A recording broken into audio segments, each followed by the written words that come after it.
So I chose problem number 18, and it's saying a man pulling a wagon causes it to accelerate at 1.4 meters per second squared. What will the acceleration be if he pulls with the same force when the wagon contains a child whose mass is 3 times that of the wagon? So basically what we're trying to find out is the acceleration, and that is the acceleration with the child in the wagon.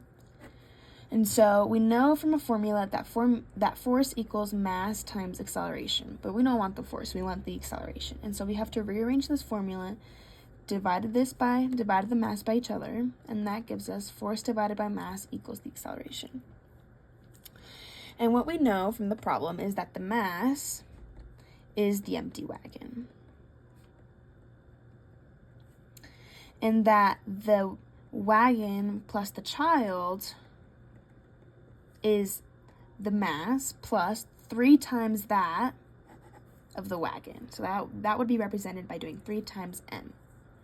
And so what we have to do is m plus 3m equals 4m, and that gives us the wagon plus the child. And so what we would do is we're going to put this back into our equation, and we get f divided by m equals a. We need to remember that original equation, and to get the f, we know that m times a equals f divided by m, and we'll get a.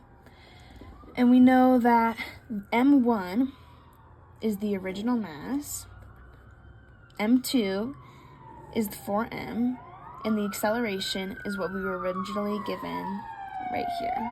And so now we need to plug this all back in. And so m times 1.4 meters per second squared divided by 4m equals a. And we know that our m's cancel each other out, and so what we're left with is 1.4 meters per second squared divided by 4. And if we put this in our handy dandy calculator, we'll get 1.4 divided by 4 equals 0.35 meters per second squared, and that's the acceleration that we're looking for.